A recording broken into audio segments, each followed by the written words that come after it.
Hello Achok, this is Amritesh and I welcome you to my channel Vidyalaya. Now, the topic that we are going to take today is crop production and management. This is a chapter for class 8 based on the NCERT curriculum. So, let's take the chapter.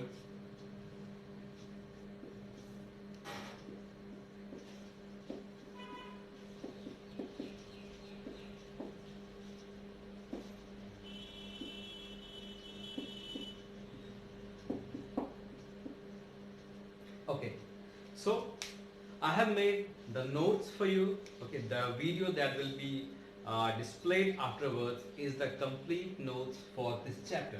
Okay, so you can see the video and then you can let me know in the comment section that what did you like about the chapter and what did you like about the notes, and if you want to give any feedback, please let me know. Any kind of questions, let me know in the comment. So please subscribe and press the bell icon and the video will proceed next. Thank you.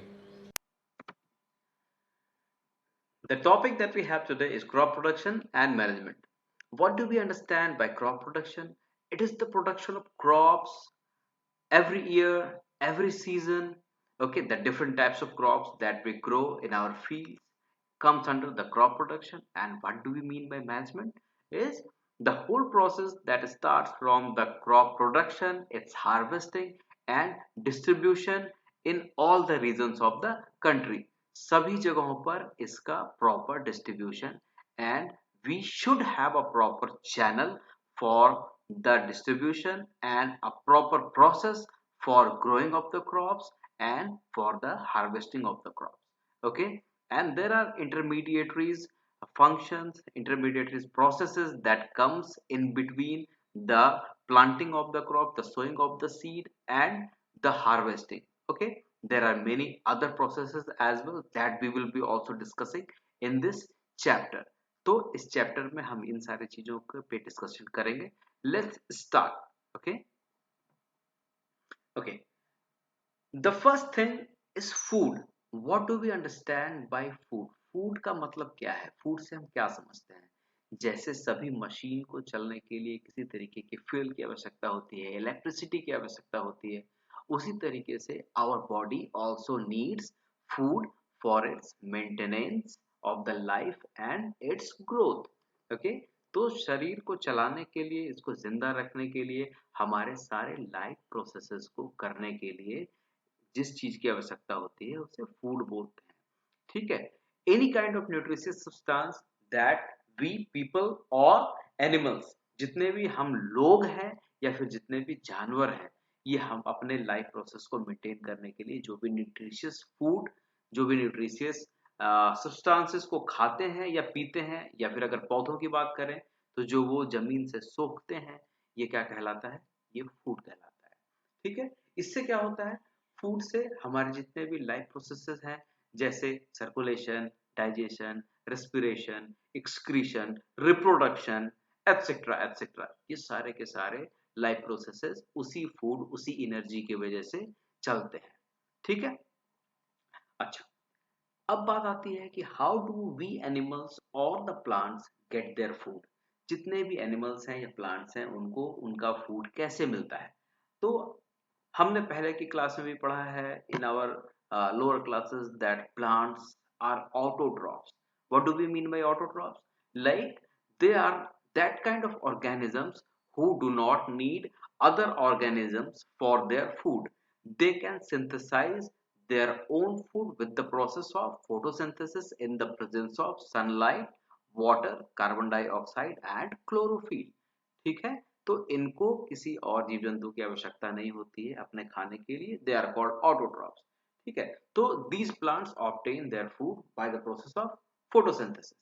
Okay, so how do animals get? So animals either depend upon the plants for their food, like the fruits, the cereals or the pulses etc that we get from the plants. Okay, or the meat, eggs or and the other products, the dairy products or the other animal products that we get for our food, we depend upon animals for that, like milk, eggs etc. Okay, so what do we called a crop? Crop किसको कहा जाता है? अगर हम बात करें कि sir this is a chapter that is related to crop, so what is the definition of a crop? ठीक है, तो सरल भाषा में अगर हम आसानी से बताना चाहें तो क्रॉप क्या होता है? एक सेम टाइप का, सेम काइंड का जो प्लांट है, अगर उसको हम एक बहुत बड़े एरिया पे, बहुत बड़े पैमाने पर लगाते हैं तो उसे क्रॉप कहते हैं। When we cultivate same kind of plants on a large scale, okay, remember large scale, बहुत बड़े पैमाने पर और एक ही जगह पर। ऐसा नहीं कि दो पौधे यहाँ लगा दिए, दो पौधे थोड़ी दूर पर लगा दिए, कहीं और लगा दिए तो वो क्रॉप कहलाएगा, नहीं। एक खेत होना चाहिए और उसमें एक ही जगह पर एक ही तरीके के बहुत सारे पौधे लगे होने चाहिए, that is called crop. Okay okay, so like when we continue ahead in this chapter, there will be a topic that how do we get food. Okay, like we discussed earlier that we are heterotrophs, we depend upon the plants or the animals for our food. Okay, so but if we see जो human की population है, ठीक है, it's very large.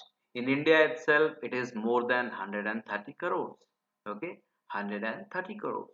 So to feed all those 130 crores, we need a proper management, a proper and regular production of food and distribution of food. मतलब एक सही production का, एक रेगुलर प्रोडक्शन का तरीका होना चाहिए, उसका प्रॉपर मैनेजमेंट होना चाहिए कि वो बर्बाद ना हो जाए, खराब ना हो जाए, या फिर जो फूड हमने ग्रो किया उसको सभी जगह पहुंचाना भी है, तो उसका भी जो तरीका है, ये सारे के सारे प्रोसेस बहुत ही जरूरी है जो सारे लोगों तक फूड को पहुंचा सकता है। ठीक है, तो जो आगे जो हम बात कर रहे हैं कि सारे लोगों के फूड डिमांड को हम कैसे फुलफिल करते हैं, तो सारे लोगों के फूड डिमांड को फुलफिल करने के लिए जो तरीका हम अपनाते हैं, तो प्रोसेस जो हम अपनाते हैं, that is called agriculture. Okay, so what is agriculture? Agriculture is a science. Agriculture is a science. Okay, like बहुत सारे कॉलेजेस आप जानते हो कि बहुत सारे कॉलेजेस हैं जो कि इसी एग्रीकल्चर पर रिसर्च के लिए हैं, इसी एग्रीकल्चर पर बच्चों को पढ़ाने के लिए हैं, ताकि लोग अच्छे से इस साइंस को सीख करके ज्यादा क्वांटिटी में, ज्यादा क्वालिटी के फूड को प्रोड्यूस कर पाए। Okay, so it is a science of practicing of farming that includes the cultivation of soil to grow crops and rear animals in order to get food. अभी हमने बात किया था कि जो फूड होता है वो हम या तो प्लांट से लेते हैं या फिर एनिमल से लेते हैं। ठीक है, तो जो एग्रीकल्चर है ये एक प्रॉपर साइंस है जिसमें कि हम सॉइल के कल्टीवेशन के बारे में भी पढ़ते हैं, जिसकी वजह से क्रॉप्स का प्रोडक्शन हो सकता है, या फिर रियरिंग एनिमल्स, इसको हिंदी में कहते हैं पशुपालन। ठीक है, जिसमें कि हम पशुपालन करते हैं, जानवरों को पालते हैं। जैसे आपने देखा होगा जो डेयरीज होती हैं, इसमें गाय, भैंस, इन सारे जंतुओं को हम लोग, जीव जंतुओं को पालते हैं, पशुओं को पालते हैं ताकि उनसे दूध मिल सके, ठीक है, या फिर उनसे मीट मिल सके, या जो चिकन इंडस्ट्री है वहां से एग मिल सके, एपीकल्चर है वहां से हम हनी प्राप्त करते हैं। इस तरीके से बहुत सारे प्रोसेसेस हैं जो हम एग्रीकल्चर के अंदर इंक्लूड करते हैं। ठीक है, तो बेसिकली अगर देखा जाए तो एग्रीकल्चर के अंदर में क्या क्या आता है? पहले तो क्रॉप्स आता है। क्रॉप्स के बारे में हम पहले ही पढ़ चुके हैं कि एक जगह पर ज्यादा स्केल में अगर हम किसी प्लांट को फूड प्रोडक्शन के लिए हम ग्रो करते हैं तो उसे क्रॉप्स कहते हैं। ठीक है, तो अगर बेसिकली देखा जाए तो क्रॉप्स कितने टाइप के होते हैं? क्रॉप्स 6 कैटेगरीज में हम डिवाइड कर सकते हैं। पहला, जिसको फूड क्रॉप बोलते हैं, इसका मतलब है कि इससे हम अपने खाने के लिए, इंसान, ह्यूमन बींग्स, ये अपने खाने के लिए फूड प्रोड्यूस करते हैं। जैसे राइस हमने खेत से उगाया, व्हीट हमने खेत से उगाया, जो हमारे पल्सेस हैं ये खेत से उगाया, these are coming under the food crops. Okay, second is feed crop. Feed crop क्या है? कुछ ऐसे पेड़ पौधे या कुछ ऐसे फसल जो सिर्फ और सिर्फ हम लोग फॉडर के रूप में इस्तेमाल करते हैं। What is fodder? वो पेड़ पौधे जो हम अपने डेयरी एनिमल्स को खिलाते हैं, जो गाय भैंस बैल को हम खिला रहे हैं, that is feed crop. Fibre crops, जिनसे हम क्या करते हैं, जिनसे हम लाइक अपने कपड़े के लिए या फिर जो दूसरे भी फाइबर्स होते हैं उनके लिए हम इस्तेमाल करते हैं। ऑयल क्रॉप्स पता ही है, जिससे हम ऑयल ले पाते हैं, जैसे हमारे मस्टर्ड सीड हो गया, ठीक है, या फिर हमारा आलमंड हो गया, या फिर कोकोनट हो गया। बहुत तरीके के ऑयल्स हम लोग यूज करते हैं, ठीक है। उसके बाद कुछ ऑर्नामेंटल क्रॉप्स भी हैं जिनको हम लोग सिर्फ सजावट के लिए यूज करते हैं, या कुछ इंडस्ट्रियल क्रॉप्स हैं जिनको हम इंडस्ट्री के लिए यूज करते हैं, जैसे शुगर इंडस्ट्री, इसके लिए हम शुगर केन यूज करते हैं। फिर हमारा कॉटन इंडस्ट्री हो गया, कॉटन के क्रॉप्स यूज करते हैं। इस तरीके से ये सारे के सारे कैटेगरीज वाइज बांटे हुए हैं, और हम इनका स्पेशल तौर पे हम इनकी कल्टीवेशन करते हैं ताकि ये अलग अलग नीड्स हमारे पूरे हो सकें, ठीक है। इसके अंदर कुछ हमारे फ्रूट्स और वेजिटेबल्स भी आते हैं, ठीक है, और ये हमारे ह्यूमन कंजम्पशन के लिए हम इस्तेमाल करते हैं, ठीक है। चलो, और एग्रीकल्चर के सेकंड पार्ट में क्या आता है, एनिमल हस्बेंड्री, पशुपालन, जिसके बारे में हम लोगों ने इसके पहले भी बात किया था कि ये एग्रीकल्चर का एक पार्ट है जिसमें हम एनिमल्स को रेज करते हैं। किस चीज के लिए, मिल्क के लिए, एग के लिए, या आपको पता होगा लेदर वगैरह भी हम यूज करते हैं जिससे हमारे जूते बनते हैं या कपड़े बनते हैं, या फिर हम मीट के लिए यूज करते हैं, चिकन या फिर बीफ हो गया, पॉर्क हो गया, these all things that we obtain from animals for the food. Okay, तो एनिमल हस्बेंड्री के अंदर में और क्या आता है, इसके अंदर में जो एनिमल्स होते हैं जिनको हम पाल रहे हैं उनका डे टू डे केयर, ठीक है, रोज के रूप में उनका केयर कैसे करें ताकि वो मर ना जाए। जब वो जिंदा रहेंगे तभी तो हमारे काम में आएंगे। तो उनको डे टू डे केयर में हम डालते हैं ताकि ये सेलेक्टिव ब्रीडिंग भी हम इनकी करवाते हैं ताकि ये अच्छे से इनका प्रोडक्शन सही तरीके हो सके, सही तरीके से फूड इसमें से मिल सके, या फिर जो ये जो जीव जंतु हैं इनको आगे कैसे किस तरीके से हम बड़ा करते हैं, कैसे पालते हैं, ये सारी की सारी चीजें जो है ये आता है हमारे एनिमल हस्बेंड्री के अंदर में। चलो, सबसे पहले हम क्रॉप्स के बारे में देखते हैं कि क्रॉप्स के जितने भी टाइप्स हैं, ठीक है, वो कितने टाइप के मेजर टाइप्स होते हैं जिनको हम सीजन के ऊपर हम डिपेंड करता है कि सीजन के ऊपर में हम लोग बांट रहे हैं कि भाई ये कितने तरीके के क्रॉप्स हो सकते हैं depending upon the season. First is kharif crops, okay, जो कि खरीफ क्रॉप ऐसे ऐसे होते हैं जो हमारे मानसून के सीजन में, जो हमारे रेनी सीजन में हम लोग इसको डालते हैं कि भाई जहां पर पानी की ज्यादा आवश्यकता होती है। वैसे क्रॉप्स जिसमें पानी की बहुत ज्यादा आवश्यकता होती है उसको हम लोग रेनी सीजन में लगाते हैं। Like the crops are like paddy, okay, rice, धान जो हम लोग लगाते हैं इसमें काफी ज्यादा पानी की आवश्यकता होती है, बहुत ज्यादा पानी हम लोगों को चाहिए होता है। तो ये क्रॉप्स रेनी सीजन में लगाए जाते हैं, they are called kharif crops, and they are paddy, maize, soybean, ground nuts, cotton, etcetera. Okay, ठीक है। फिर सेकंड क्रॉप क्या है, second crop is rabi crop. The rabi crop is grown during the winter, जो ठंड के समय में लगाया जाता है उसको कहते हैं राबी क्रॉप। ओके, ये जनरली अक्टूबर महीने या मार्च महीने के बीच में लगाया जाता है। ओके, नाउ अगर इन सब की बात करें कि इन सब के बीच में हम और क्या लगा सकते हैं, जैसे कुछ ऐसे समर के पौधे होते हैं। तो जैसे समर के पौधे में आप देखते होंगे कि स्पेशली हमारे जो क्या बोलते हैं मार्केट्स होते हैं इसमें आप देखते होंगे कि लाइक इसमें ककुम्बर आता है, या फिर आपके मस्क मेलन आते हैं, वाटरमेलन, तरबूज, खरबूज, या फिर बिटर गार्ड या जिसको करेला बोलते हैं, पंपकिन, कद्दू, ये सब सारे के सारे चीजें जो हैं ये सारे के सारे किस में आते हैं, ऐसे अलग से एक क्रॉप जिसको कि हम समर के ड्यूरेशन में लगाते हैं उसको जैद क्रॉप्स बोलते हैं, ठीक है। These zaid crops are cultivated during the month of March and June. Okay, see, this is a pictorial representation that is classifying the crops based on the seasons in which they are grown। जिस जिस season में इनको grow किया जाता है उसके basis पर ये सारे के सारे क्लासिफिकेशन है। पहला आप देखो कि खरीफ क्रॉप है, इसको मॉनसून क्रॉप से बोलते हैं, इसको जून में प्लांट किया जाता है, और इसकी कटाई कब होती है, हार्वेस्ट कब किया जाता है, इसको अक्टूबर में। क्या क्या इसके अंदर में आ सकता है, राइस आता है, कॉटन आता है, मेज आता है, ग्राउंड नट जिसको मूंगफली बोलते हैं ये आ रहा है, मेज है आपका मक्का, कॉटन, कॉटन आप जानते हो, rice is rice. Okay, now second is rabi crop that is coming in winter, okay, which is planted in November and harvested in April।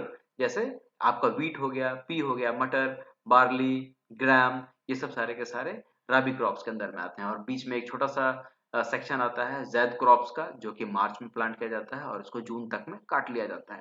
ठीक है, जिसमें कि आप देख रहे हो कि इसमें वाटरमेलन आता है, मस्क मिलन आता है, कुकुम्बर आता है, बिटर गार्ड आता है। ये सारे के सारे चीज इसके एग्जाम्पल्स हैं जो कि जैद क्रॉप्स में आते हैं। ठीक है, okay. Now for the proper production of the food crops, okay, what are the basic practices? जो हम लोग बेसिक प्रैक्टिसेस एक अच्छे क्रॉप प्रोडक्शन के लिए करते हैं वो क्या है? ऐसे 7 एग्रीकल्चरल प्रैक्टिसेस हैं जो कि मैंडेटरी तौर पे करना पड़ता है। अगर आप एक अच्छा ईल्ड चाहते हो, एक अच्छी पैदावार चाहते हो, तो आपको करना पड़ेगा। First is preparation of soil. इसमें हम क्या करते हैं? इसमें हम सॉइल को लूज करते हैं, इसमें सॉइल की प्रॉपर एरिएशन करते हैं। ठीक है, then we come to the sowing. Sowing का मतलब क्या है? बीज बोना। हम इसमें बीज भी लगाते हैं।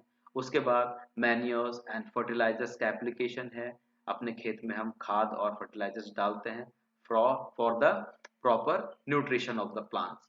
Then comes the irrigation. यहाँ पर इरिगेशन की बहुत आवश्यकता होती है because the plants need water for their survival. Okay, now protection from weeds. Weeds से भी प्रोटेक्शन इसकी जरूरी होती है। We will discuss what is weed when we come to the section of protection from weeds later in the chapter. Okay, then there comes the harvesting. मतलब जो पौधे अब मैच्योर हो गए हैं, पक गए हैं, इनको काटना जरूरी है, अदरवाइज ये खराब हो जाएंगे, हमारे किसी काम के नहीं रहेंगे। तो उस प्रोसेस में जब हम फसलों को काट के हटा देते हैं, अपने काम में ले आते हैं, दैट इज कॉल्ड हार्वेस्टिंग। और हार्वेस्ट करने के बाद जो पौधे थे उनमें से जो ग्रेन्स निकल करके आए, उनमें से जो क्रॉप्स निकल करके आए, उसको जो सीड्स निकल करके आए, उसको हम जो डिफरेंट पेस्ट होते हैं जैसे रैट्स, इंसेक्ट या माइक्रो ऑर्गेनिजम्स या फिर जो नमी, मॉइस्चर, इन सभी चीजों से जो बचा के रखते हैं, that is called storage. Okay, so we will deal all these practices one by one in this chapter. Let's start with the preparation of soil. Okay, so आपने खेत में देखा होगा कि जो किसान होता है, ये किसान क्या करते हैं? सबसे पहले अपने बैरन लैंड्स में, जो कि किसी बिना किसी क्रॉप के होता है, उसमें either using the modern technology like tractors or with the traditional technology using the bullocks and जो आपके प्लॉ होते हैं, ठीक है, हल जिसको बोलते हैं हिंदी में, उसके इस्तेमाल से हम क्या करते हैं? इस खेत की जो मिट्टी होती है उसको हम बिल्कुल एरिएटेड बनाते हैं। मतलब उसमें हल चला करके नीचे की मिट्टी को ऊपर, ऊपर की नीचे मिट्टी को नीचे करते हुए हम न्यूट्रिएंट्स को मिक्स करते हैं, उसमें प्रॉपर एरिएशन की हवा की जगह बनाते हैं ताकि रूट्स काफी अच्छे तक अंदर तक चला जाए। इस प्रोसेस को हम प्रिपरेशन ऑफ सॉइल बोलते हैं। ठीक है, so you can also see the notes that I have provided on the screen. Okay, I have highlighted the important points by red. Okay, you can easily read that, you can easily capture the important points. Okay, so the turning of soil for losing it is comes under the process of preparation of soil. Okay, why the soil is loosened? The soil is loosened in order to allow the roots to penetrate and breathe easily. मतलब जो भी पेड़ पौधे के roots होते हैं वो काफी अच्छे से जमीन के अंदर तक जा पाए, और जमीन के अंदर तक जाने के बावजूद, though they are very deep in the soil, they can breathe properly. Okay, बहुत अंदर तक जाने के बावजूद ये अच्छे से सांस ले पाए, इसके लिए हम सॉइल को लूज करते हैं। ओके, अच्छा, सॉइल को लूज करने पर एक और काम होता है कि it helps in the growing of the earthworms. Okay, earthworms are the friends of farmers. ये हमारे सॉइल की फर्टिलिटी को काफी ज्यादा बढ़ा देते हैं। They add nutrients to the soil. Okay, and microbes are also responsible for the decomposition. They make humus. Okay, humus is the organic matter that add nutrients to the soil. ये काफी ज्यादा important होता है। अगर जमीन में humus का बनना बंद हो जाएगा, then the land will become barren. बंजर हो जाएगी जमीन और वहां पर कुछ भी उगना पॉसिबल नहीं होगा। Okay, we will discuss this thing later in the chapter when we will be discussing fertilizers. Okay, so coming to the point, preparation of soil again. Okay, so when we are loosing it और turning the soil, जब हम लोग या तो उसमें खेत में हल चला रहे हैं या फिर सॉइल के जो ब्लॉक्स हैं उसको हम लूज कर रहे हैं, तो दैट प्रोसेस कॉल्ड टिलिंग और प्लॉइंग। ओके, जब हम उसको उसको हल चलाना बोलते हैं। ठीक है, उसमें क्या होता है कि जो भी जमीन का टुकड़ा होता है उसको एरिएटेड करते हैं, उसमें छोटे छोटे जो सॉइल के पार्टिकल्स होते हैं उसको लूज करते हैं ताकि रूट्स हमारे अच्छे से अंदर जा पाए। ठीक है, तो हल चलाने के लिए आपको पता ही होता है कि भाई हल की जरूरत होती है, प्लॉ की जरूरत होती है, जो कि लकड़ी का, और आगे में उस लकड़ी के आगे में आयरन का एक टुकड़ा लगा होता है जो कि जमीन को खोदने के काम में आता है। ठीक है, we use the plough to dig the soil. Okay, so अगर सॉइल बहुत हार्ड है, बहुत सूखी हुई है, when the soil is very dry, okay, तो प्लॉ करने से पहले हमें क्या करना होता है, we need to water it properly. ठीक है, सबसे पहले इसमें पानी डालना होगा ताकि जमीन थोड़ी सी नम हो जाए, थोड़ी सी मॉइस्ट हो जाए और अच्छे से उसमें हल चल पाए। Okay, so when we are ploughing it there can be big pieces of soil. ठीक है, बड़े बड़े टुकड़े हो सकते हैं मिट्टी के, बड़े बड़े ढेले हो सकते हैं मिट्टी के, they are called crumbs. Okay, उनको क्रम्स कहा जाता है। तो जब भी हम किसी पौधे को खेत में लगा रहे होते हैं उसके पहले बहुत जरूरी होता है कि we break down these crumbs into planks with the use of planks. Okay, बहुत जरूरी होता है कि हम इन क्रम्स को छोटे छोटे टुकड़ों में तोड़ दें। आपने देखा होगा कि किसान जब हल चलाता है उसके बाद एक लकड़ी का पटरा लेकर के, एक लकड़ी का ब्लॉक लेकर के, जिसको कि हम प्लैंक बोलते हैं, उसको उससे खेत को लेवल करता है। Okay, the field is levelled with the help of a leveller. Okay, वो वुडन प्लैंक होता है, उससे खेत को हम लोग लेवल करते हैं ताकि उसको ढंग से छोटे छोटे टुकड़ों में तोड़ दिया जा सके और उसको बराबर स्मूथ कर दिया जाए। ओके, सो तो प्रिपरेशन ऑफ सॉइल आपको समझ में आ रहा होगा। Now coming to the topic, sowing. Sowing का मतलब क्या है, बीज को बोना। ठीक है, आखिर हम बीज को बोने के लिए ही तो ये सारा का सारा काम कर रहे हैं कि भाई आखिर क्या प्रॉपर तरीका होना चाहिए, क्या प्रॉपर इन्वायरमेंट मिलना चाहिए सीड को सो होने के लिए, क्या इन्वायरमेंट के लिए क्या क्या चीज जरूरी होनी चाहिए कि हम उसको कैसे लगा सकते हैं। चलिए तो देखते हैं कि सोइंग के लिए क्या क्या जरूरी होता है। The farmers who are cultivating, they should use a very good quality of seeds. Like उनको बहुत ही अच्छा, बहुत ही उम्दा क्वालिटी की, बहुत ही अच्छी क्वालिटी की सीड्स का इस्तेमाल करना चाहिए ताकि एक हेल्दी प्लांट का ग्रोथ हो सके और बहुत अच्छी ईल्ड वो दे सके। ईल्ड मतलब पैदावार होती है। ठीक है, अच्छा, अच्छा, एक छोटा सा सवाल यहाँ पर आता है कि हाइब्रिड सीड्स की आवश्यकता या फिर गुड क्वालिटी सीड्स की आवश्यकता क्यों होती है। सबसे पहली बात कि हमारा पॉपुलेशन डे बाय डे बढ़ता जा रहा है, हमें घर बनाने के लिए भी जगह चाहिए। Then the place that was used for cultivation earlier is now used for making houses, making Holmes.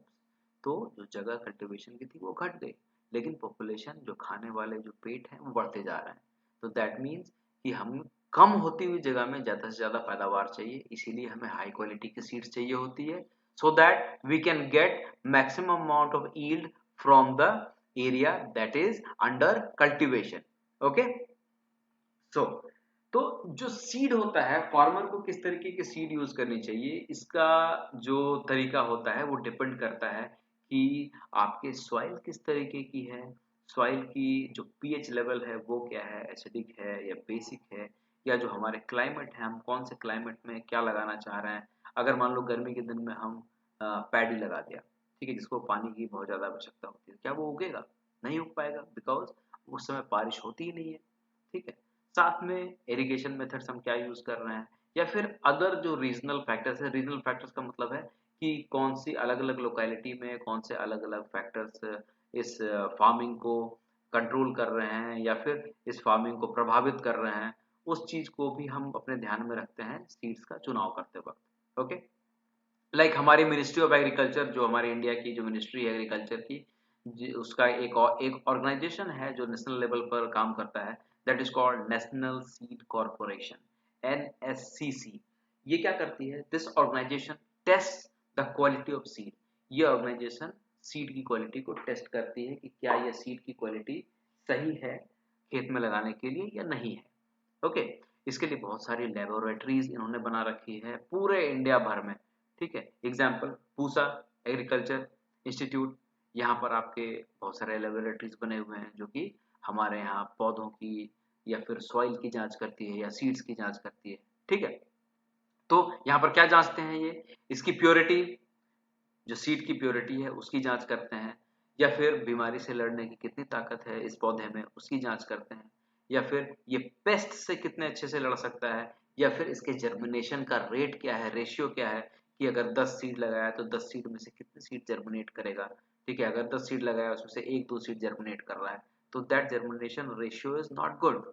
Okay, vigour मतलब कितना ज्यादा मजबूत पौधा हो रहा है, कितना अच्छा पौधा बनेगा, उसकी भी जांच ये करते हैं। और जैसे जो क्लाइमेटिक कंडीशंस हैं जो कि रीजन टू रीजन वेरी करते हैं, उस वेरी करते हुए रीजन में इसकी कितनी टॉलरेंस की पार है उसको भी चेक करता है। और जो जनरल सीड का हेल्थ है उसको भी ये NSCC जो है हमारा नेशनल सीड कॉर्पोरेशन, ये इन सब की जांच करके हमारे जो फार्मर्स हैं उनको good quality of seed provide करता है। ओके, ठीक है, हम सीड को बोने से पहले, अपने फील्ड में डालने से पहले कैसे उसकी मैक्सिमम ग्रोथ रेट को हम इंश्योर कर सकते हैं, कैसे डैमेज सीड को हेल्दी सीड से हम उसको अलग कर सकते हैं। तो सबसे पहले क्या करना होगा, ठीक है, आप सीड्स को पानी में डाल दीजिए। ठीक है, put the seeds in water. जो डैमेज सीड होते हैं वो हॉलो होते हैं, ठीक है, खोखले होते हैं और वो पानी के ऊपर तैरने लग जाते हैं। ठीक है, तो जो गुड सीड्स होते हैं वो पानी के नीचे बैठ जाते हैं, तो इससे सेपरेशन हमारा आसान हो गया। जो ऊपर की सीड थी उसको हम हटा देंगे। We will remove the seeds which are floating on the water and we will be using only the good and the healthy seeds that has sank into the water and that has settled down. Okay, ठीक है, चलो seed लगाने के लिए दो तरीके के हम टूल्स का इस्तेमाल करते हैं। One is the traditional tool जो कि आप इस फिगर में देख रहे हो कि एक किसान है जो कि अपने हाथ से ही अपने खेत में जो सीड्स है उसको फेंक करके लगा रहा है। और दूसरा जो है we are using a hollow funnel. ठीक है, आपने फनल देखा होगा, उसमें एक पाइप लगी होती है और उसमें किसान क्या करता है, एक एक करके उसमें सीड डालता जाता है और वो थोड़ी थोड़ी दूर पर खुद से वो जमीन के अंदर वो सीड घुसती चली जाती है। ठीक है, और आज के डेट में we are using the modern ways of the implantation of seeds, like we are using seed drills जो कि बहुत जल्दी और ज्यादा मात्रा में सीड्स को बहुत ही आसानी से हमारे फील्ड्स में सो कर देती है। Okay, so now adding manures and fertilisers. सबसे पहले बात करते हैं मैन्योर्स की, फर्टिलाइजर्स की, कि भाई किसे मैन्योर कहते हैं किसे फर्टिलाइजर कहते हैं, क्या अंतर क्या है दोनों में, कोई अंतर है भी या फिर बस नाम रख दिया है। ठीक है, चलो तो मैन्योर की बात करते हैं कि manures are the biodegradable substances. ठीक है, वैसे खाद जो कि हमारे किचन वेस्ट से, हमारे एनिमल वेस्ट से या डायरेक्ट जो फार्म वेस्ट है उससे बना हुआ हो, उसको डिकम्पोज करके बनाया गया हुआ हो, वो क्या कहलाता है, मैन्योर्स कहलाता है। और फर्टिलाइजर्स क्या होता है, fertilisers are the chemical salts.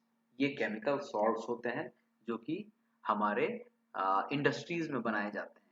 ठीक है, हम इनको डायरेक्ट केमिकल रूप में हम इसका छिड़काव हम करते हैं अपने खेतों में, अपने फील्ड्स में, so that the plants are getting proper amount of nutrition. ठीक है, चलो तो आगे बात करते हैं कि why do farmers add manures and fertilisers. तो जो किसान होते हैं वो मैन्योर और फर्टिलाइजर यूज क्यों करते हैं, जैसे हमें खाना चाहिए, हमें बैलेंस डाइट चाहिए, हमें प्रॉपर न्यूट्रिशियस फूड चाहिए अपने प्रॉपर बॉडी ग्रोथ के लिए, हमारे प्रॉपर लाइफ फंक्शनिंग के लिए, उसी तरीके से प्लांट्स को भी प्रॉपर बैलेंस न्यूट्रिएंट्स चाहिए अपने प्रॉपर फंक्शनिंग के लिए, अच्छे सीड्स को बेयर करने के लिए और एक अच्छा डिजीज फ्री लाइफ जीने के लिए। ठीक है, तो ये जो न्यूट्रिएंट्स होता है ये कहाँ से आता है, ये सॉइल से आता है। Soil provides these minerals nutrients to the crops. ठीक है, तो जो एरिया में पौधों का ग्रोथ हो रहा है, जो किसान है वो पौधे उगा रहे हैं, ठीक है, वो एक क्रॉप उगाते हैं, उसके बाद दूसरी क्रॉप उगाते हैं, फिर तीसरी क्रॉप उगाते हैं। इसका मतलब ये है, मेरे बोलने का मतलब ये है कि the field is never left uncultivated और फैलो, मतलब कभी भी उसको खाली नहीं छोड़ा जाता है। तो आप उसमें कुछ खाने के लिए डाल नहीं रहे हैं और उसमें लगातार पेड़ पौधों को लगाते जा रहे हैं, तो जो न्यूट्रिशन होगा, जो न्यूट्रिएंट्स होगा, वो सॉइल से धीरे धीरे कम हो जाएगा या खत्म हो जाएगा। तो उसी फूड सप्लाई को, उसी मिनरल सप्लाई को, उसी न्यूट्रिएंट्स के सप्लाई को मेंटेन करने के लिए फार्मर्स मैन्योर्स और फर्टिलाइजर उसमें डालते हैं। ठीक है। तो मैन्योर्स और फर्टिलाइजर को डालने से क्या होता है, जो हमारा सॉइल होता है वो वापस से न्यूट्रिएंट से रिच हो जाता है, और जो हमारे पौधे होते हैं वापस से न्यूट्रिशन उनको वहां से मिलने लग जाता है। तो आपको बता दिया कि मैन्योर्स क्या होता है, फर्टिलाइजर्स क्या होता है, मैन्योर्स और फर्टिलाइजर्स को किसान अपने खेतों में क्यों यूज करते हैं और इसकी क्या आवश्यकता है। Okay, so one second, let's take a recap. तो मैन्योर क्या होता है, ये बायोडिग्रेडेबल होता है, which is formed by from the decomposition of the organic waste, like the waste from the kitchen, from the some of the fields और the animal waste, ये सारी की सारी चीजें क्या चीज में बनती है, बनाने के काम में आती है, मैन्योर्स को बनाने के काम में आती है। और जो फर्टिलाइजर्स होते हैं वो हमारे फैक्ट्रीज में बनते हैं, and they are chemical salts. Okay, and they are very rich in the nutrients. अगर आपसे पूछा जाए कि मैन्योर और फर्टिलाइजर में ज्यादा रिच कौन होता है, तो फर्टिलाइजर से रिच होते हैं, but they are also toxic when used in improper manner. Now what are the different types of manures. मैंने आपसे अभी थोड़ी देर पहले बात किया कि क्या क्या मैन्योर्स बनाते हैं। ठीक है, तो उसी तरीके से हम देखते हैं कि मैन्योर कितने टाइप के हो सकते हैं। Manures can be basically broadly divided into three major types. Like one is the natural organic manure.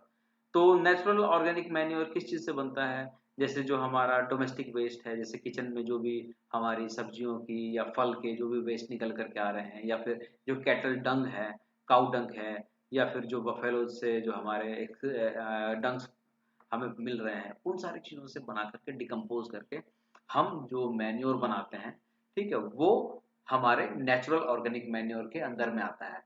और इसका बाय प्रोडक्ट जो होता है कंपोस्ट, इसको कंपोस्ट भी बोलते हैं। Compost is very rotted, well rotted plant and animal residue.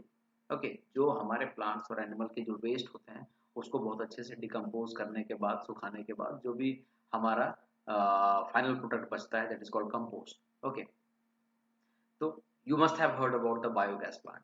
ठीक है, बायोगैस प्लांट से जो हमें बायोगैस मिलती है, जो नेचुरल गैस हमें मिल जाती है बायोगैस, और उसके बाद जो रेसिडुअल जो बचती है, we can use it as a compost for ours fields. Okay, तो जो हमारे ग्रीन मैन्योर्स हैं, वो जो क्रॉप्स होते हैं उसके उनको वापस से जमीन में दबा दिया जाता है। ठीक है, वो ग्रीन ग्रीन कंपोस्ट कहते हैं उसको।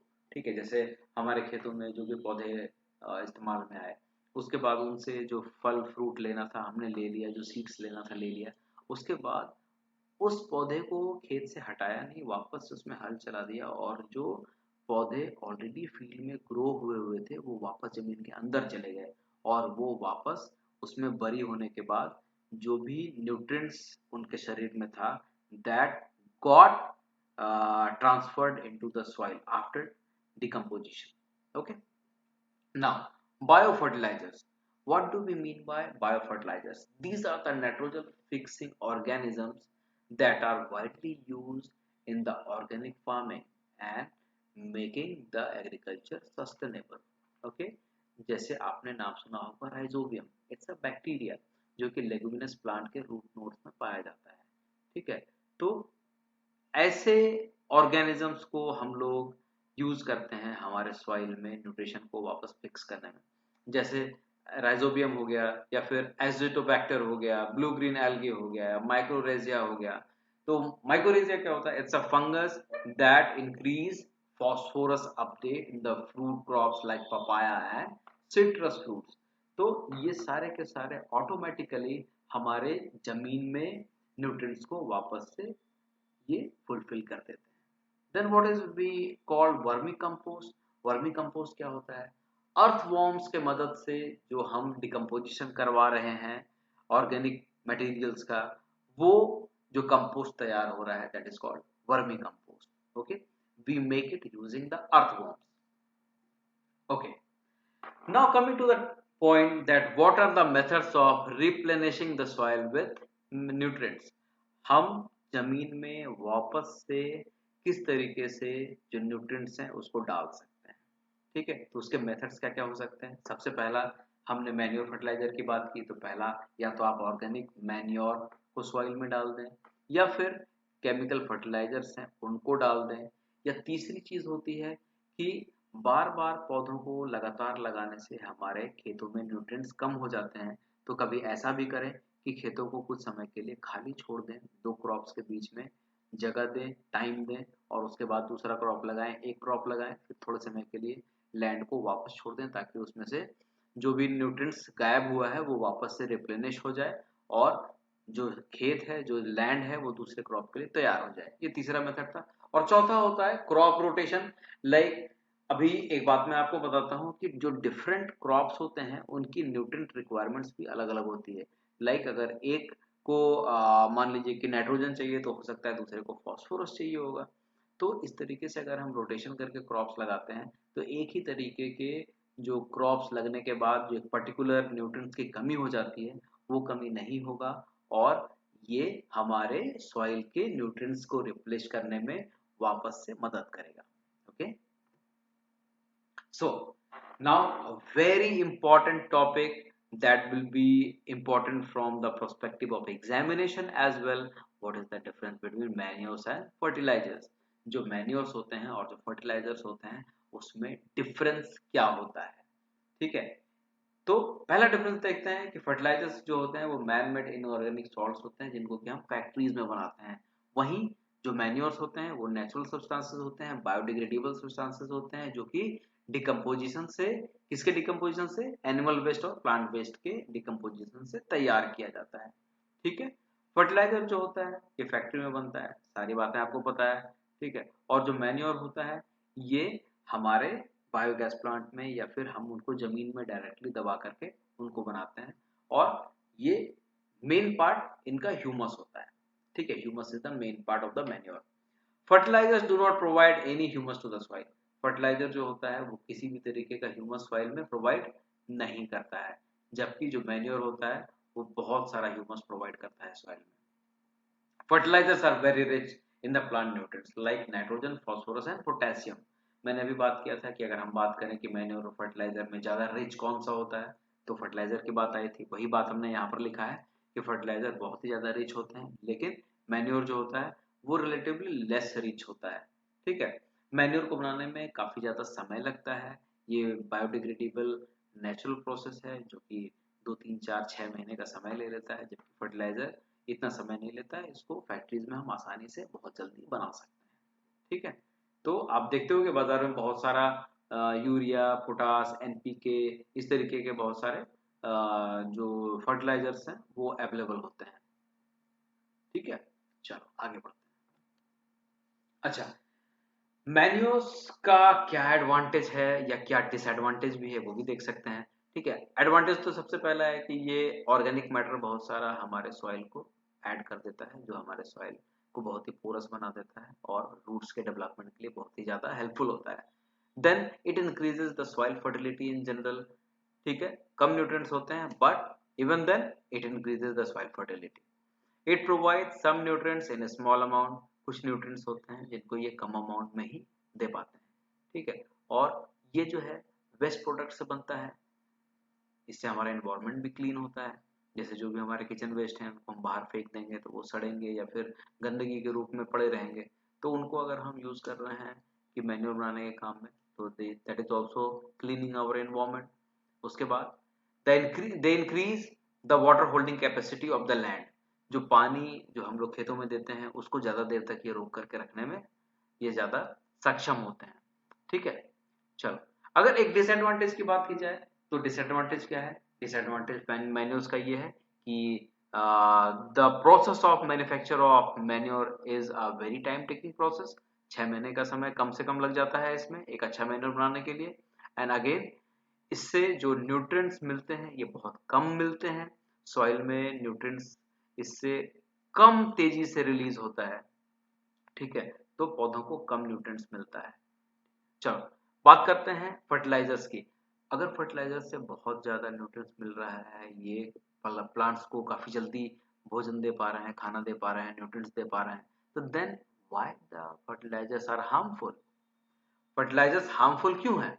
फर्टिलाइजर्स हार्मफुल इसलिए हैं क्योंकि मैंने आपको बताया कि they are the chemical salts, ठीक है, आइदर एसिडिक और बेसिक इन नेचर, ठीक है। तो अगर हम एक ही फर्टिलाइजर को बार बार अपने खेतों में यूज कर रहे हैं तो ये सॉइल को लेस फर्टाइल कर देगा, ये सॉइल को बैरन कर देगा, बंजर कर देगा। कैसे? क्योंकि ये जो एसिडिटी होती है या जो उसकी बेसिसिटी होती है, ये हमारे सॉइल में जो माइक्रोब्स प्रेजेंट हैं, जो कि ह्यूमस बनाने के लिए, डिकम्पोजिशन करने के लिए जो डिकम्पोजर्स हैं, उनको ये मार डालता है। It kills all the micro organisms present in the soil. So soil धीरे धीरे in due span of time it becomes barren. Okay, अगर हम ज्यादा मात्रा में फर्टिलाइजर्स यूज कर रहे हैं तो then it also becomes a source for water pollution, क्योंकि हमारे खेतों से बह करके पानी वाटर सोर्सेज में मिलता है, और बहुत ज्यादा अगर फर्टिलाइजर्स हो तो ये वाटर पोल्यूशन के काम को भी बढ़ा देगा, ठीक है। और जो फर्टिलाइजर्स होता है वो बायोलॉजिकल मैग्निफिकेशन में भी अपना एक बहुत ही अहम भूमिका निभाता है। What do we understand from biological magnification? Like हमारे फूड चेन में एक ट्रॉपिक लेवल से दूसरे ट्रॉपिक लेवल में जो टॉक्सिक सब्सटेंसेस होते हैं उनका जो अमाउंट बढ़ता जाता है, ठीक है। उसको जैसे प्लांट से आया हार्बीवोर्स में, हार्बीवोर्स से कार्निवोर्स में, इस तरीके से जो केमिकल का जो डिपोजिशन है हमारे शरीर में वो धीरे धीरे बढ़ता जाता है एक ट्रॉपिक लेवल से दूसरे ट्रॉपिक लेवल में। इसको बायोलॉजिकल मैग्निफिकेशन बोलते हैं। तो फर्टिलाइजर्स भी केमिकल्स होते हैं, ये भी फ्रूट्स में, वेजिटेबल्स में, सीड्स में स्टोर होते हैं और बायोलॉजिकल मैग्निफिकेशन में रिजल्ट करते हैं। Okay, now coming to the irrigation. Irrigation बहुत ही ज्यादा जरूरी है। Irrigation is very much essential. Why? Because plants absorb water from the soil and the nutrients which are dissolved in the water। जितने भी nutrients होते हैं वो पानी में डिजोल्व होकर के ही प्लांट्स के अंदर पहुंचते हैं, इसीलिए ये एसेंशियल होता है, ठीक है। तो let's see why the irrigation is essential. Because plants contain 90% of water, plants में 90% 90% वाटर होता है, and it is needed for the proper growth and development. बहुत ही ज्यादा जरूरी होती है इसके प्रॉपर ग्रोथ और डेवलपमेंट के लिए। When the roots absorb water, they also absorb minerals and fertilizers। जैसा कि अभी आपको बताया कि जितने भी न्यूट्रिएंट्स होते हैं वो पानी में घुल के ही हमारे प्लांट्स के अंदर पहुंचते हैं।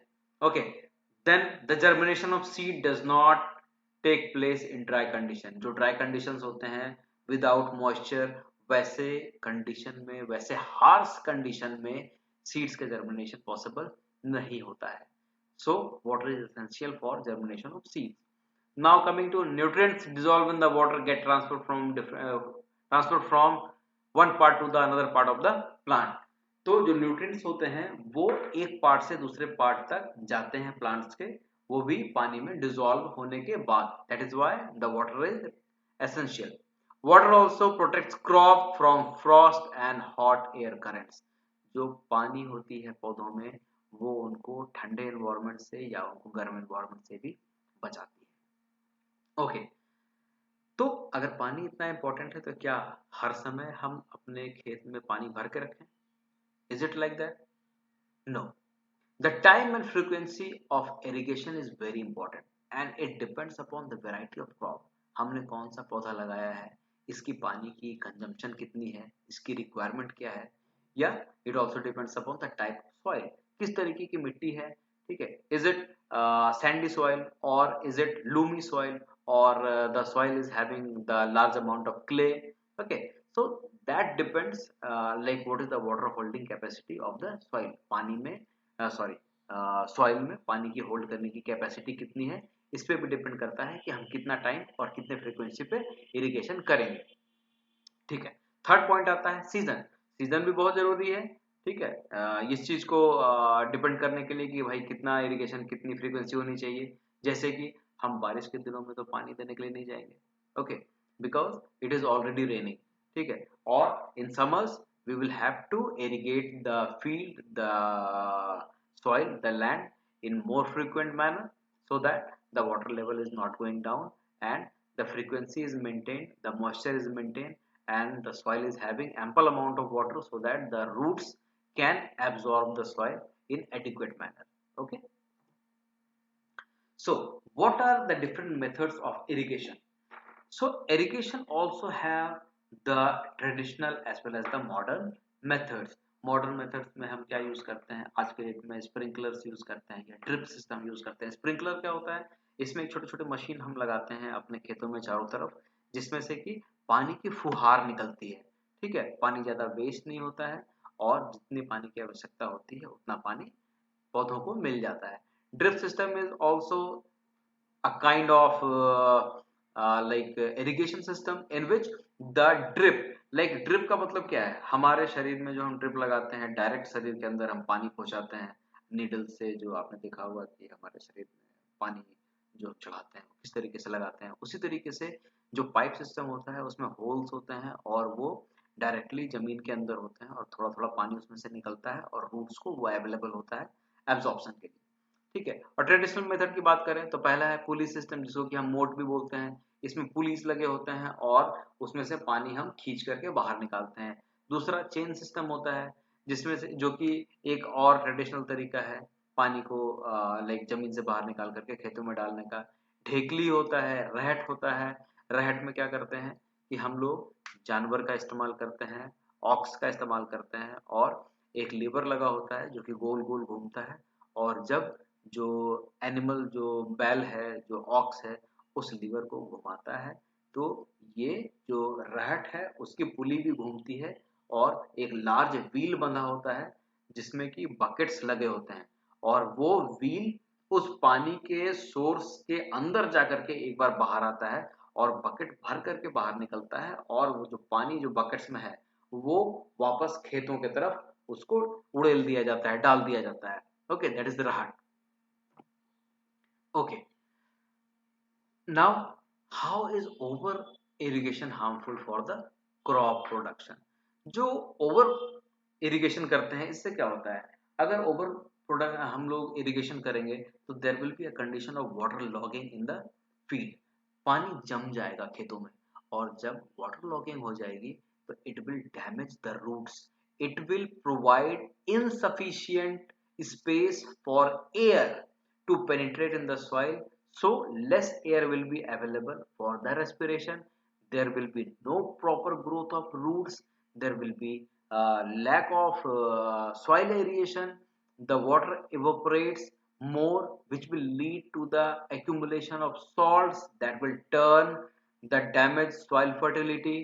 ओके, लाइक पानी ज्यादा जमा हो रहा है तो पानी में जितने भी न्यूट्रिएंट्स हैं जितने भी सॉल्ट्स हैं वो ज्यादा से ज्यादा जमा होने लग जाएंगे खेतों में, जो कि फर्टिलिटी को बहुत प्रभावित करेगा, बैरन कर देगा। जो रूट्स हैं that will not be able to go deep in the soil, इसीलिए हमारे जो प्लांट्स हैं they will not be able to get the full nutrients from the soil and root will be also be unable to anchor the soil।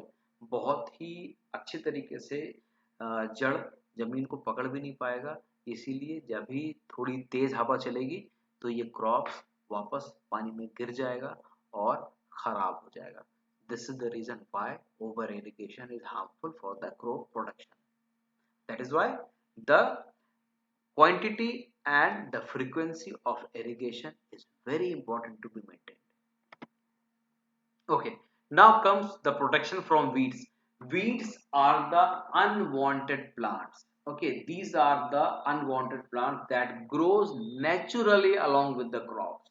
Okay, ये वैसे plants हैं जिनको कि किसान चाहता नहीं है उगाना, ये अपने आप उग आते हैं और ये वीड्स कहलाते हैं, ये कॉम्पीट करते हैं। ठीक है, वीड्स किसी के साथ परेशानी क्या है, वीड्स के साथ परेशानी ये है कि खेतों में जो न्यूट्रिएंट्स होते हैं उन न्यूट्रिएंट्स को एब्जॉर्ब करने के लिए ये क्रॉप प्लांट्स के साथ कंपटीशन करते हैं और उनको हरा भी देते हैं। ओके, और खुद ज्यादा मात्रा में ये पैदा हो जाते हैं। आप लोगों ने देखा होगा सबके घर में गमले होंगे, ठीक है, जिसमें कि आप अपने घर में छोटे छोटे पेड़ पौधे आप लगाते हो। ठीक है, उसके साथ आपने देखा होगा कि बहुत सारे ग्रासेस उगाते हैं या फिर कुछ ऐसे पेड़ पौधे उगाते हैं जिनको आप पहचानते नहीं हो। जिनको आप जानते नहीं हो, आपने लगाया भी नहीं है, फिर भी वो उगाते हैं, दे आर वीड्स। ओके, और आप जितना भी उसमें मैन्योर डालोगे, फर्टिलाइजर डालोगे, वो प्लांट से ज़्यादा वीड्स ही इस्तेमाल कर लेगा और आपके प्लांट्स को बहुत कम न्यूट्रिशन मिल पाएगा। Okay, so the process of removal of weeds, जो तरीका हम अपनाते हैं अपने खेतों से इस वीड्स को, जिसको हिंदी में खरपतवार बोलते हैं, इन खरपतवार को हटाने के लिए, वीड्स को हटाने के लिए जो प्रोसेस हम इस्तेमाल करते हैं, that is called weeding, that is called weeding. Okay, तो पहली बात कि व्हाई वीडिंग इज एसेंशियल, अभी हमने डिस्कस कर लिया है कि वीडिंग एसेंशियल क्यों होता है, कि वीडिंग, वीड जो होता है वो या तो आपके क्रॉप प्लांट के साथ कंपटीशन कर रहा है, या फिर ये पॉइजनस भी होते हैं। तो आपको पता है कि भाई जो फॉडर प्लांट्स हम लोग यूज कर रहे हैं या फिर जो क्रॉप प्लांट्स यूज कर रहे हैं, और उसके रेसिडुअल जो होते हैं, जो स्ट्रॉज होते हैं, उनको हम अपने कैटल्स को फीड करने के लिए इस्तेमाल करते हैं। तो अगर ये हार्वेस्ट के समय अगर उसी स्ट्रॉ के बंडल में अगर ये आ गए, तो हमारे एनिमल्स को या खुद हम लोगों को ये पॉइजनस कर सकते हैं, ये इन्फेक्ट कर सकते हैं, और हमारे लाइफ प्रोसेस को ये दिक्कत में ला सकते हैं, हमें मार भी सकते हैं। जो एनिमल्स होते हैं, they can also die due to these poisonous weeds. इसीलिए वीडिंग बहुत जरूरी है, इन वीड्स को हटाना बहुत जरूरी है। ठीक है, तो ये तो बात हो गई भाई कि वीड्स को हटाना जरूरी है। हटाया कैसे जाए, how do farmers remove the weeds, मतलब जो फार्मर्स है वो रिमूव कैसे करें। तो सबसे पहले तो आप क्या कर सकते हो कि जब आप क्रॉप लगा रहे हो उसके पहले आप हल चलाइए। हल चलाने से क्या होगा, ये सारे के सारे वीड्स जो होंगे वो अपरूटेड हो जाएंगे, उखड़ जाएंगे। ठीक है, और ये मैन्योर्स के रूप में, ग्रीन मैन्योर्स के रूप में खेत में अपने आप ही नीचे चले जाएंगे। ठीक है, दूसरा तरीका ये हो सकता है कि किसान खुद खुरपी लेकर के, there is a tool called खुरपी, सबने देखा होगा, आपके घर में एक चौड़ा सा आयरन का बना हुआ होता है, उसके पीछे हैंडल लगा होता है, दैट इज कॉल्ड खुरपी, जिसका इस्तेमाल आप मिट्टी को खोदने के लिए करते हो। ठीक है, तो इस खुरपी के उपयोग से आप मैन्युअली उनको जमीन से या तो काट दो या फिर उसको उखाड़ दो। ठीक है, ये एक दूसरा तरीका है। तीसरा, अगर एरिया बहुत बड़ा है जहां पर आप मैन्युअली इसको नहीं उखाड़ सकते हो, देन स्प्रेइंग ऑफ वीडीसाइड, हम इसमें वीडीसाइड का छिड़काव करते हैं। वीडीसाइड क्या होता है, वैसे केमिकल्स होते हैं which are dissolvable in the water, जो वाटर में डिजोल्व हो जाते हैं, और ये क्या करते हैं कि क्रॉप प्लांट्स को ये कोई हार्म नहीं पहुंचाते हैं, लेकिन जो हमारे वीड्स होते हैं उनको ये मार डालते हैं। जैसे बहुत सारे एग्जाम्पल्स हैं वीडिसाइड का, जैसे 2,4-D है, जिसको कि 2,4 डाइक्लोरोफिनॉक्सी एसिटिक एसिड भी बोलते हैं। ठीक है, या इसमें नेफ्थलीन एसिटिक एसिड का भी यूज किया जाता है, या एट्राजाइन, ये कुछ केमिकल्स के नाम हैं that we can use as weedicide for killing the weeds. ठीक है, ये रिमूवल के तरीके हैं। ठीक है, या तो आप टीलिंग कर दीजिए, हल चला दीजिए, या मैन्युअली उसको खुरपी से उखाड़ दीजिए, या फिर आप उसमें वीडीसाइड्स यूज कीजिए। ठीक है, this is also an important topic, okay, from the perspective of examination. तीसरा, जो अगला जो हम टॉपिक लेकर के चल रहे हैं, ठीक है, जो है कि what are the precautions that needs to be taken while we are removing the weeds. Okay, तो जो वीड का हम जो इस्तेमाल कर रहे हैं, वीडिसाइड्स का जो इस्तेमाल कर रहे हैं, आई एम सो सॉरी, तो उसका क्या एक प्रॉपर केयर होना चाहिए। सबसे पहले, अच्छा, जैसे कोई भी प्लांट्स होता है, तो कोई भी प्लांट क्या करता है, सबसे पहले वो फ्लावर्स देता है, फ्लावर्स के बाद उसमें सीड्स बनते हैं, और उसके बाद सीड्स का डिस्पर्सल हो जाता है, एक जगह से दूसरी जगह फैल जाता है। तो अगर वीड से ऑलरेडी फ्लावर सीड्स निकल गए, तो उनको उखाड़ने का कोई फायदा नहीं रह जाएगा, उन्होंने अपने सीड्स को, अपने नेक्स्ट जनरेशन को वापस से फैला दिया है। तो weed should be removed before they start flowering and producing seeds. जब इसमें फ्लावरिंग आ जाए उसके पहले ही इसको हटाना बहुत जरूरी है। ठीक है, दूसरा प्रिकॉशन, जो वीडिसाइड्स है उसको प्रॉपर अमाउंट ऑफ वाटर के साथ डाइल्यूट करना चाहिए, उसके बाद ही इसको फील्ड में स्प्रे करना चाहिए। ठीक है, और चूंकि they are poisonous in nature, these weedicides are poisonous in nature, so farmers should cover their nose, this is very mandatory and very much essential from the health point of view that the farmers should cover their nose and mouth while spraying the weedicides. ठीक है, इतनी बात समझ में आती है? चलो, now coming to the harvesting. ये वो फेज है जिसका इंतजार हम लोग कर रहे थे, जिसके लिए इतने सारे प्रोसेस हमने शुरू से लेकर के 1 टू लेकर के 5 तक हमने जो प्रोसेस किए वो इसी प्रोसेस के लिए किए कि हम उस चीज को हार्वेस्ट कर पाए। हार्वेस्ट का मतलब क्या है कि जितना भी क्रॉप्स को हमने उगाया उसको काट करके अपने यूज के लिए इस्तेमाल कर सकें। So the cutting of crops after it has matured, जब ये पक जाते हैं, बिल्कुल मैच्योर हो जाते हैं, तो the cutting of crops is called harvesting. Okay, जो हमारे सीजनल जो क्रॉप्स हैं या फिर जो हमारे जो क्या बोलते हैं उसको, लाइक वैसे crops which can be cultivated for 3 to 4 months, okay, they are usually harvested in a duration of 3 to 4 months। 3 से 4 महीने के बीच में इनको काट लिया जाता है। In harvesting crops are pulled out और cut close to the ground. जब हम हार्वेस्टिंग कर रहे हैं तो पौधों को बिल्कुल जमीन से हटा करके काटते हैं। ठीक है, या तो हम हार्वेस्टिंग के लिए मशीन यूज करते हैं, हार्वेस्टर यूज करते हैं, या फिर हम सिकल के यूज से, जिसको हिंदी में हाशिया बोला जाता है, उसके यूज से हम इसको मैनुअली काट लेते हैं। ठीक है, तो in modern days the seed grains from the harvested crop, जो सीड ग्रेन्स होता है, जो क्रॉप हमने हार्वेस्ट किया उसकी कटाई और उससे जो सीड निकालना है उन पौधों से, वो एक साथ होता है एक मशीन से। उस मशीन को हम बोलते हैं combine. Okay, so combine is what? It is a combination of harvester and thresher.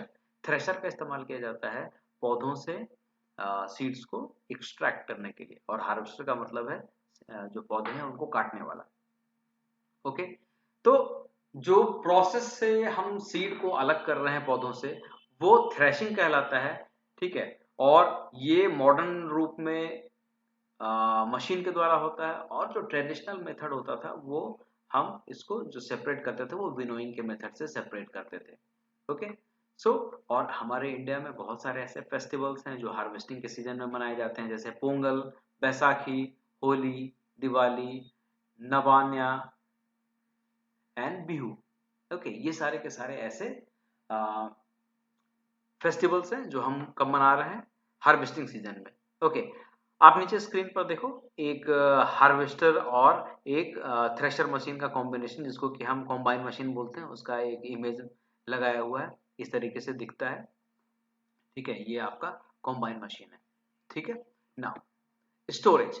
Storage क्या होता है? जब हमने सब कुछ को हार्वेस्ट कर लिया, सारे क्रॉप्स को हार्वेस्ट कर लिया, उससे सीड्स को भी निकाल लिया, अब जब सारे सीड्स निकल करके आ गए तो उनका प्रोटेक्शन भी बहुत जरूरी है, उनको सेफ से स्टोर करना भी बहुत जरूरी है ताकि वो खराब ना हो जाए। हमने इतना समय लगा करके उसको प्रोड्यूस किया है, so keeping the soil grains for longer time is called storage. Okay, जो फूड ग्रेन्स हैं, हमारे जो क्रॉप्स के ग्रेन्स हैं, उनको हम ज्यादा समय तक कैसे बचा करके रख पाए, ये क्या कहलाता है? ये स्टोरेज कहलाता है। The fresh crop has more moisture. जो नया जो क्रॉप हार्वेस्ट होकर के आया है उसके सीड्स में मॉइस्चर ज्यादा होता है। ठीक है, तो सबसे पहले हमें क्या करना होगा? We have to make the seeds free from the moisture. ठीक है, मॉइस्चर से उसको अलग करना होगा, and then we have to keep it safe from the insects, rats and the micro organism. और उनको कीड़ों से बचाना होगा, चूहों से बचाना होगा, और जो दूसरे माइक्रो ऑर्गेनिज्म, फंगस वगैरह हैं, उनसे भी इसको बचा करके रखना पड़ेगा। तो here comes the process in which we are protecting the grains from pests, bacteria and fungi. How do we do it?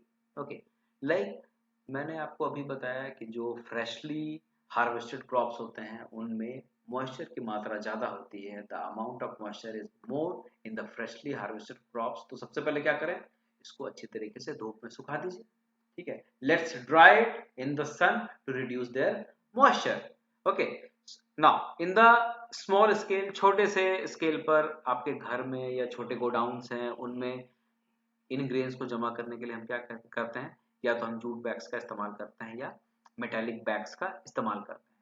ठीक है, और गांव घर में क्या यूज होता है? वहां पर मिट्टी के बहुत बड़े बड़े ग्रैंडरीज यूज होते हैं, जिसमें कि जो किसान की जो फैमिली है, the family of the farmers, for their personal uses, वो क्या करते हैं, वो उन ग्रेनरीज में, मिट्टी के ग्रेनरीज में वो क्या करते हैं कि उन सीड्स को स्टोर करते हैं, चाहे वो गेहूं हो या चावल हो या कोई और चीज़ है, उसको स्टोर करते हैं, पल्सेस वगैरह।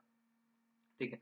और लार्ज स्केल में हम लोग इसको सिलोज में रखते हैं या फिर ग्रेनरीज में रखते हैं। बहुत बड़े बड़े अनाज के भंडार होते हैं, गोदाम होते हैं, वहां पर हम लोग इसमें सिलोज या ग्रेनरीज का इस्तेमाल करते हैं। ठीक है। चलो, जो घर में अगर हम माइक्रो ऑर्गेनिज्म से इसको बचाना चाह रहे हैं, इंसेक्ट से बचाना चाह रहे हैं, तो आपको पता है कि नीम में जो इंसेक्टिसाइड्स के जो क्वालिटीज पाई जाती हैं, जो गुण पाया जाता है, उसकी वजह से ये बहुत ही अच्छा जो इंसेक्ट रिपेलेंट बनता है। ठीक है। तो ड्राइड नीम की लीव्स को हम इन ग्रेन्स में डाल करके रखते हैं ताकि ये ग्रेन्स खराब ना हो, उसमें इंसेक्ट ना लगे। और जो बिग गोडाउन्स होते हैं, बड़े बड़े गोडाउन्स होते हैं, उसमें जो ग्रेन्स होते हैं उसकी लार्ज क्वांटिटीज की वजह से उनका केमिकल ट्रीटमेंट किया जाता है ताकि वो इन सारी चीज़ों से, पेस्ट से, मॉइस्चर से, या फिर जो रैट्स हैं या इंसेक्ट्स हैं, इनसे दूर रहें ये, इसलिए इनमें केमिकल ट्रीटमेंट किया जाता है। What precautions should be taken during the storage of grains? हम लोग जो ग्रेन्स को स्टोर कर रहे हैं उस समय क्या क्या प्रिकॉशंस, क्या क्या एहतियात बरतना जरूरी है, क्या क्या उसमें केयरफुल हमें रहने की जरूरत है। सबसे पहली चीज तो है कि ग्रेन्स को बहुत अच्छे से सुखा लिया जाए ताकि वो सड़ ना जाए, खराब ना हो जाए अपने मॉइस्चर की वजह से। उसके बाद जो ड्राई जूट के बैग्स होते हैं उनमें इसको स्टोर किया जाना चाहिए, और इन बैग्स को वैसी जगह रखना चाहिए जो कि बिल्कुल मॉइस्चर फ्री है, पानी वहां पर कहीं से नहीं आ रहा हो, अदरवाइज वो पूरे के पूरे ग्रेन्स को खराब कर देगा। उसके बाद जो स्टोरेज एरिया है वो काफी अच्छे से एयर वेंटिलेटेड होना चाहिए ताकि उसमें हवा आता जाता रहे और फ्रेश एयर का सप्लाई हमेशा बना रहे। ये जो आपके फंगस हैं या जो माइक्रो ऑर्गेनिजम्स हैं उनके ग्रोथ को ये जो फ्रेश एयर है वो कम कर देगा या रोक देगा। उसके बाद जो लार्ज गोडाउन्स में हम जो उसको रख रहे हैं उसको काफ़ी अच्छे तरीके से उसको केमिकल ट्रीटमेंट करने के बाद जो इंसेक्ट रिपेलेंट होता है या फिर इंसेक्टिसाइड्स वगैरह जो होते हैं उनको यूज़ करने के बाद, रैट्स को रैट्स के जो रिपेलेंट्स आते हैं उसको यूज़ करने के बाद हम उस फूड को वापस से ग्रीनरीज में स्टोर करके रखेंगे ताकि ये इंसेक्ट से और रैट से बचे रहें। चलो, ये इतना पार्ट था of the food production that is coming under like agriculture, which is coming under the crops. Okay, ये एग्रीकल्चर के क्रॉप्स का पोर्शन था। अभी छोटा सा पोर्शन जो कि आपके एनसीईआरटी बुक के हिसाब से, जो कि एनिमल्स से भी हम फूड लेते हैं, तो the process in which the animals are reared at a large scale to obtain food from them is called animal husbandry. मतलब जो फूड या फिर अदर जो हम उससे एनिमल प्रोडक्ट्स हासिल कर रहे हैं उसके लिए जो एनिमल्स को हम पाल रहे हैं वो प्रोसेस क्या कहलाता है, एनिमल हस्बेंड्री कहलाता है। तो एनिमल हस्बेंड्री में हमने पहले भी देखा था कि क्या क्या चीज़ आता है उसमें। हम daily day to day care करते हैं, उसकी ब्रीडिंग करवाते हैं, डोमेस्टिकेट करते हैं, उनको पालतू बनाते हैं, और उनको डिफरेंट पर्पजेस के लिए जैसे मीट लेने के लिए या वूल लेने के लिए, मिल्क लेने के लिए, अंडे, हनी एटसेट्रा चीज़ों को प्राप्त करने के लिए हम इस्तेमाल करते हैं। ठीक है। चलो, तो एनिमल हस्बेंड्री के अंदर जो पॉपुलर मेथड्स हैं, जो पॉपुलर तरीके हैं, वो कौन कौन से आते हैं? सबसे पहले तो बी कीपिंग हो गया, इसको एपीकल्चर भी बोलते हैं। ठीक है। तो इससे हमें हनी मिलता है। कैटल फार्मिंग हम करते हैं। कैटल फार्मिंग में हम क्या कर रहे हैं कि भाई जो खेतों में इस्तेमाल होने के लिए जो जानवर हैं उनका हम यहाँ पर प्रोडक्शन कर रहे हैं। डेयरी फार्मिंग क्या है? डेयरी फार्मिंग ये है कि भाई जो हमारे मिल्किंग कैटल्स हैं, जैसे गाय, जैसे भैंस, इन चीज़ों को, इन जानवरों का हम पालन करते हैं और ये मिल्क वगैरह देने के काम में आती है। उसके बाद हम एक्वाकल्चर करते हैं जो कि फिश फार्मिंग है, मछली पालन, जिससे कि हम मछलियाँ को, मतलब मछलियों को अपने खाने के लिए इस्तेमाल करते हैं। पोल्ट्री फार्मिंग, पोल्ट्री फार्मिंग सबको पता ही है, चिकन, जहाँ से हमें चिकन मिलता है। ठीक है। जहाँ से हमें एग मिलता है। ये सारे के सारे किसके अंडर में आते हैं? पोल्ट्री फार्मिंग के अंदर में। पोल्ट्री में आपके चिकन भी आते हैं, फिर आपके और भी बहुत सारे पोल्ट्री बर्ड्स होते हैं जैसे तीतर, बटेर, ये सब सारे के सारे किस में आते हैं, पोल्ट्री फार्मिंग में आती है, ठीक है, टर्की जिसे हम कहते हैं। या फिर हम शीप फार्मिंग कहते हैं। शीप फार्मिंग में क्या हो रहा है कि हम शीप्स को पाल रहे हैं, जिससे कि हमें मीट भी मिल रहा है, मिल्क भी मिल रहा है, ऊल भी मिल रहा है, ठीक है, ऊल वगैरह मिलता है। ये सब सारे के सारे हमारे एनिमल हस्बेंड्री के अंदर में आ रहा है। और बेसिकली हम इनसे meat, wool, milk, eggs, honey, leather etcetera, ये चीजें हम इनसे प्रोड्यूस करवा रहे हैं। सो here comes an end of the first chapter of your science, okay, that was the crop production and management, जिसमें कि हम लोगों ने देखा कि एग्रीकल्चर, जिसके कि दो मेजर पार्ट्स थे, आपका क्रॉप्स एंड एनिमल हस्बेंड्री, जिसपे कि हम लोगों ने डिटेल डिस्कशन किया। तो आप बताइए कि इसमें आपको क्या परेशानी है। If you have any type of questions, you can write in the comment section, okay? And my dear students, this is a proper notes for your first chapter. You can write your notes from this presentation, okay? Or if you have liked the presentation, kindly subscribe to the channel so that you can get the proper updates of the upcoming videos. And if you have any question, write in the comment section. Also write how can I improve, so that I can give you the improved videos, okay? And press the bell icon for the update of the upcoming, the updated videos, okay? Thank you very much. Like, subscribe and share. Thank you very much.